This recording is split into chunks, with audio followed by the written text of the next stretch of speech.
Good morning, this is Angela with Parkrose Permaculture. We have a break in the rain and I thought I would make a quick video to discuss another element of permaculture. We're standing in my front yard. I have some corn poppies. This is balsam mint. Other name for it is Bible leaf. I have an artichoke or rhubarb, comfrey, bush cherry, early Laxton plum, which is looking a little wonky because I had some branches break and I've had to prune them back, so the tree's a little uneven right now. Daylilies underneath, honeyberry in front, and then you can see the street is right here.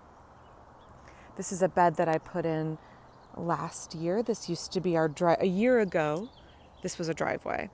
So it is a hugel bed, and some brand new things are getting established in it. I moved the bush cherry from somewhere else in the yard. I put in a tree peony, a number of natives, and along the edge are plants that are low water. This is a very sunny spot, and it's very hot and dry up at the front edge of my yard. I also have volunteer potatoes that came out of my compost, so I haven't planted anything else right in here at the moment because I'm going to be harvesting those potatoes. You can see the remnants here of Stropharia rugosa annulata, garden king mushrooms that are in there. Those are edible mushrooms that I have managed to spread all over my garden. I bought the spawn and then have intentionally seeded them or sown them everywhere. So today I wanted to talk about the concept of resilience. Permaculture was founded by Bill Mollison, who is a Tasmanian, and he talked about how permaculture design is an agriculturally based system that has the stability, diversity, and resilience of natural ecosystems. While we're talking, I'm going to come in and weed this because I can't help but weed things. Okay. So, what does that mean, resilience? Resilience is how quickly your ecosystem, your garden, your community bounces back from neglect or hardship. Think of it as the elasticity of your system. With the break in the rain, we're getting a lot of bumblebees, so I'm going to try and see if we can catch some. You can see some currants that have set here. This is a pink currant. Again, so resilience, think of it as the elasticity of your system. How quick does it snap back like a rubber band after hardship?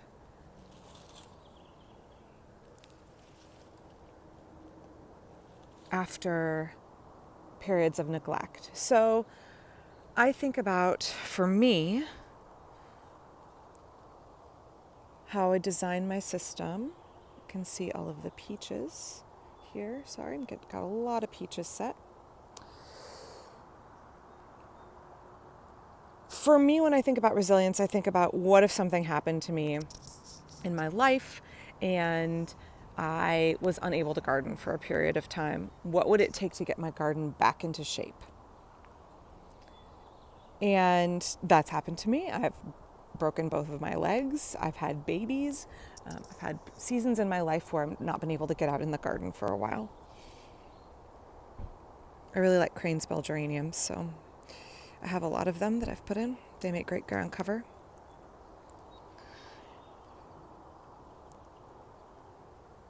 So when we think about what is the bounce back factor, what's our resilience here in the garden?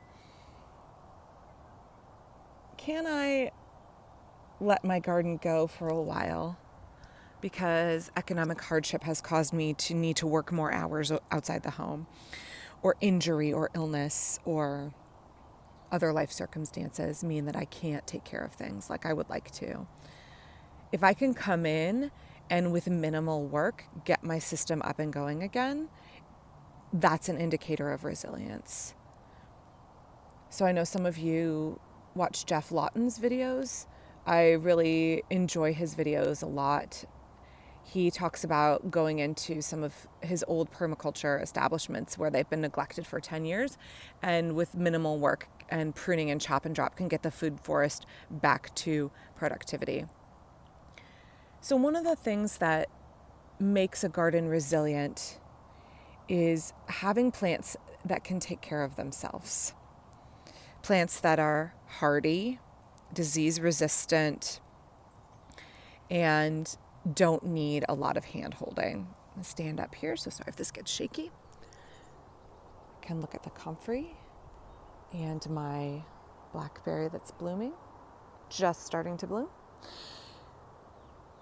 If I have a garden where my plants don't need constant spraying, where they might need training in the early years and hand holding when the plants are young, in terms of like my baby pawpaws needed to be shaded, things like that.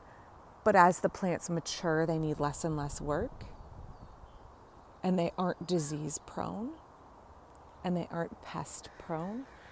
If I plant those kinds of things in my garden, it's much easier to leave them to their wildness for a period of time and then come back and make small, slow changes to get it back to high productivity. Or it might even be highly productive without any interference from me at all. So when we think about resilience, this is a pawpaw. They're always late to leaf out. If we think about resilience,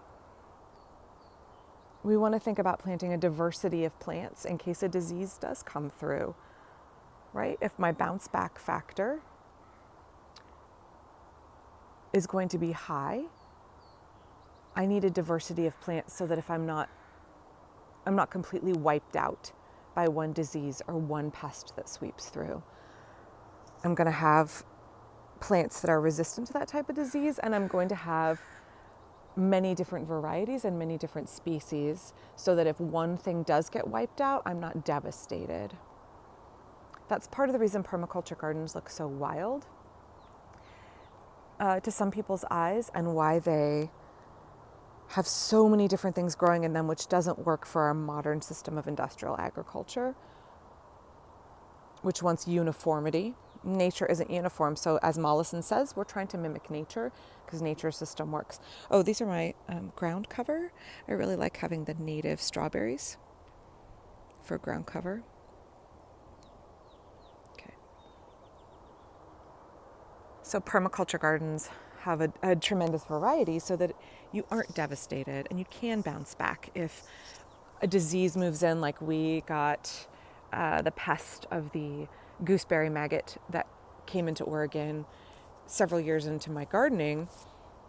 Now currants are more difficult to grow here, and gooseberries without more protection and more hand holding. But I have a lot of other berries, and I have a lot of dark currants and some of the native currants, which don't tend to get gooseberries, maggots in them. You can see my native crandall currant here. Loaded with currants that will be big and black and make really good jam. Get my camera to focus. Picking native things is often a way to encourage resilience in your garden because you know they're adapted to your climate.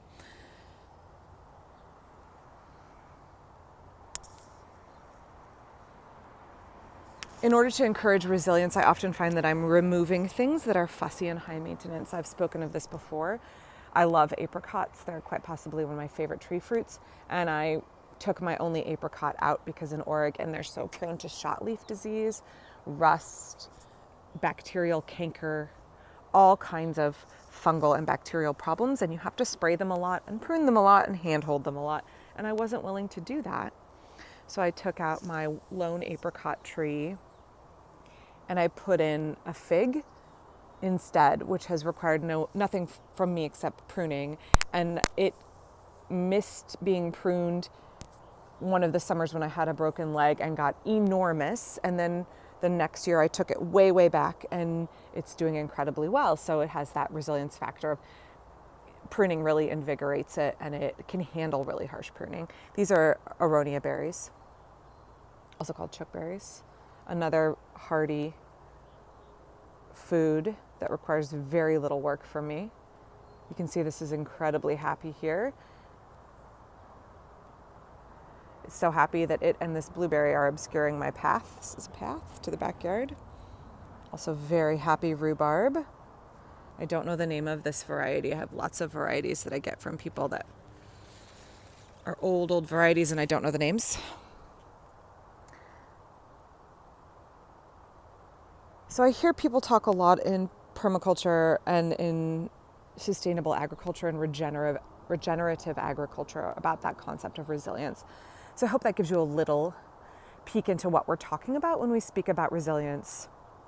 We're speaking about the elasticity and the bounce back factor following neglect, disease, drought, insect pressure, economic hardship. We're talking about how quickly your system can recover with minimal maintenance, minimal restoration. And in order to do that, we're talking about designing with plants and buildings and livestock that don't need a lot of work to get back to productivity and that don't need a lot of upkeep in the first place.